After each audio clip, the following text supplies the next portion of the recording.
And let's talk about Tanta, who just made her appearance not too long ago over in Times Square, performing new songs from Confessions 2 and also performed some cuts from the first Confessions.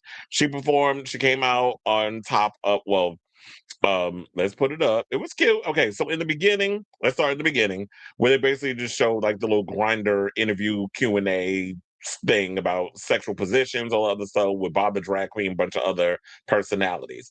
I muted it because that was around the time that the Love Sensation single came out over on Spotify. So I actually, and on YouTube, they put it up the visualizer. So I muted the TV because I was like, I already saw this. I don't need to sit through that again. And I listened to Love Sensation 3 times in a row because I'm like, okay, this song is cute. Because in the beginning, I'm not gonna hold you. I did have this. I kind of got this feeling based off a little snippet that I heard yesterday that to me it felt like it was sounding a little bit like "Bring Your Love," and I'm like, I know she is not reheating her nachos on a song she already just released. So, but come to find out, she didn't do that. Once you hear the whole song.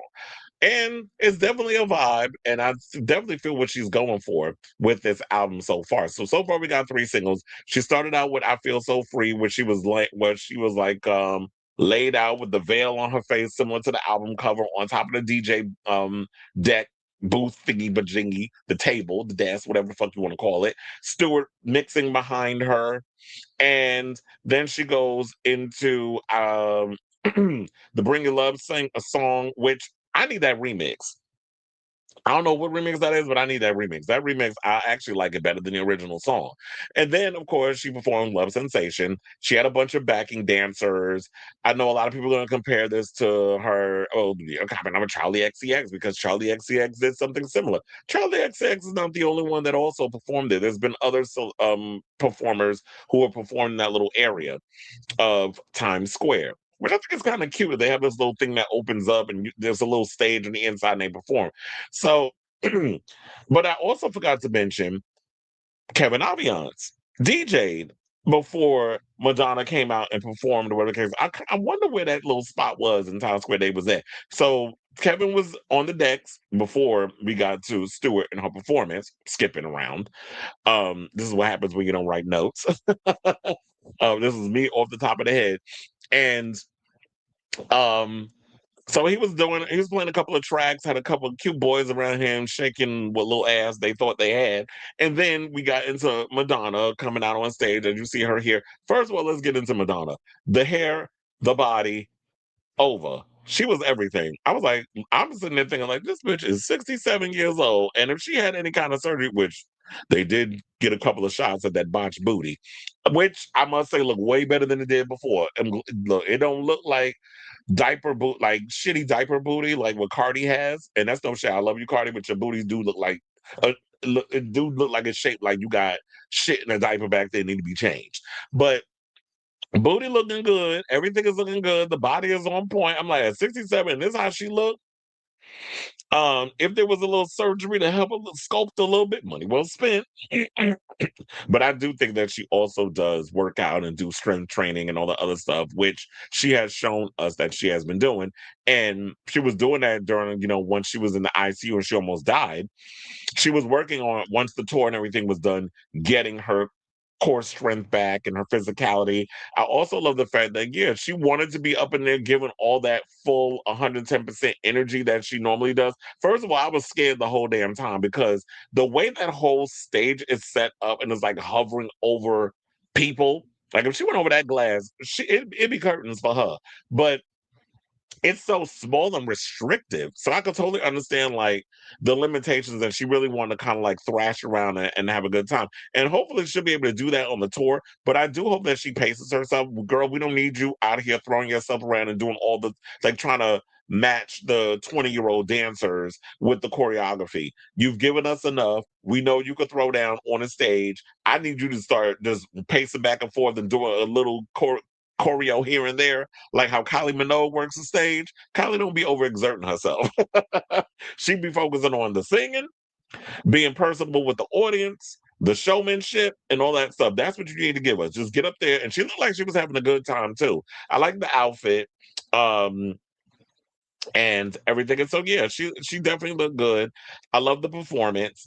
And then there was a point where she's even started getting behind the decks and DJ. I'm like, girl, it's cute. But yeah, she was messing around with the decks for a second. And then after she did the first three singles, then she gave us some classics. She gave it from the Confessions era. She played I Love New York, which duh makes sense that you're in New York, you sing I Love New York. We haven't heard her sing that in a month of Sundays. Because the other songs she did lip sync, or the backing track was really loud and she would just sing real low. But nevertheless, a lot of people want to say she lip sync. But when it came to the Confessions one tracks, she did sing those songs loud because we could hear her while she was singing.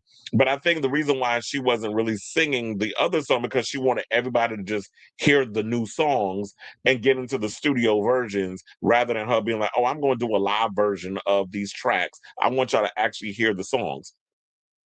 So what did she do? She did Hung Up. She did I Love New York. And oh my God, what was the third one? Because I know she did three tracks.